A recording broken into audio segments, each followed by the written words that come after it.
Switching gears now as the coronavirus surges across the country. Tonight we have an exclusive look at the front lines of the nation's testing and surveillance effort. Where does our testing capacity stand? Who needs to get tested even once we have a vaccine? And could we soon all be able to test ourselves for COVID quickly and affordably at home? Here's ABC's Devin Dwyer.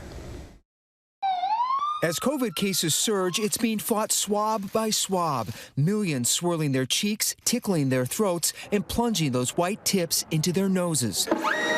After a slow start, the nation's COVID testing operation has been humming, the samples pouring into labs like this one run by testing startup Curative, where ABC News got an exclusive look at the operation, processing nearly 10% of the nation's daily tests. You've got thousands and thousands of tests a day coming through here. Yeah.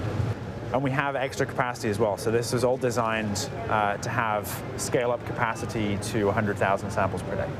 The Trump administration says more than 120 million COVID tests will be available nationwide in October, but far fewer Americans are actually being tested, only around 1 million per day, less than 30 million per month. I think people are confused. They don't know what to do, whether to get a test. I think there was messaging of, well, don't get tested unless you really need it because you're taking a test from someone else.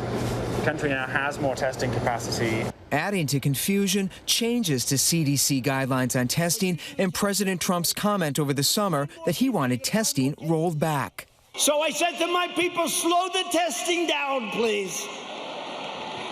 Do you want people to go get tested? We definitely want people to be tested. Admiral Brett Giroir is the Trump administration's COVID testing czar. If you're symptomatic, you need to get tested. If you've been in close contact with a person known to have the disease, you should get tested. We need to have many individuals tested on a routine basis who are asymptomatic with no known exposure.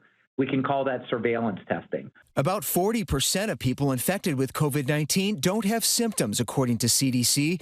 Flagging many more of those cases through testing could be a game changer. If we give everyone the knowledge of their own status, that they are positive, we can get enough people to then choose not to go to work that day, not to go to school that day, but to stay home. Dr. Michael Minna of Harvard University wants a COVID test to be as routine as brushing your teeth. Inexpensive paper strip tests like these, still under development, don't require a lab and would give results in a matter of minutes instead of days. I think that we can have these tests, have them be available for very private use, if that's what it takes, because we know that a lot of people don't want to participate in these bigger systems for various reasons. Companies designing at-home tests tell ABC News they're able to manufacture millions of tests a day and could have them widely available immediately. We should probably be doing something like 20 million tests per day if we want to use these tests as a tool to stop transmission. If we were to reach 20 million tests a day, as you've been surmising, how soon would that help us get the virus under control? Within about a month, I think, if you could actually sort of snap your fingers and make a program like this start tomorrow. What's your sense of how quickly we could get these sorts of tests distributed? I think the federal government has to take the reins and do it. The federal government isn't sold on the idea. The FDA has concerns about accuracy and sensitivity.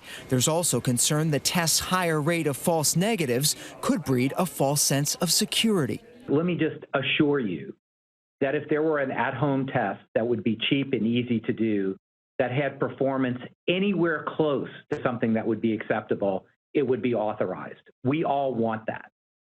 We are getting to the point that there might be some candidates. Do you think we'll get there? I think we'll get there. We're not there yet. They do not need to meet the standard of a clinical test because we understand their niche. But number one, they have to have a degree of validity and accuracy. In August, the FDA authorized the first rapid COVID test that doesn't require a lab. And so this is what it looks like, all right? And if you saw two red lines, you'd see, you'd indicate a positive test result. The $5 card-shaped tests made by Abbott, which require a medical professional to supervise, give results in 15 minutes.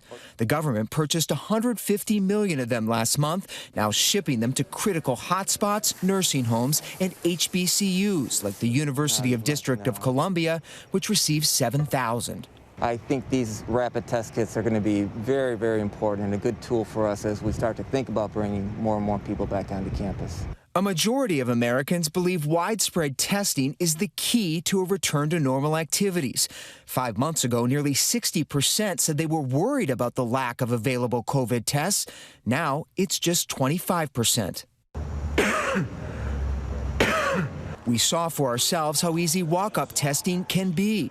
Now increasingly available at health centers and pharmacies without a doctor's order and often at low or no cost. The sample collection in the field is the bottleneck right now, not the lab processes themselves. That process, the gold standard PCR test, is labor-intensive and time-consuming, but highly accurate. This is 300 Americans right here who have swabbed themselves. Their samples are in these vials. Exactly. But no amount of testing can completely eliminate the virus from spreading or provide a free pass to those who get tested. The White House, one of the most tested corners of America, became a super spreader site in recent weeks. And I think we all know that even the best places that have tested everyone have seen outbreaks. A cautionary note as many look to COVID testing for some peace of mind. Testing can be helpful, but you can't rely on testing, because if you're negative one day, you could be positive the next day or the next day. And so you can't rely on that as sort of your card to say it's okay to get together. And I wouldn't risk my family's life, my mother's life on that. For ABC News Live, I'm Devin Dwyer in Washington. Some promising signs there are, thanks to Devin for that. Hi, everyone. George Stephanopoulos here. Thanks for checking out the ABC News YouTube channel. If you'd like to get more videos, show highlights, and watch live event coverage, click on the right over here to subscribe to our channel. And don't forget to download the ABC News app for breaking news alerts. Thanks for watching.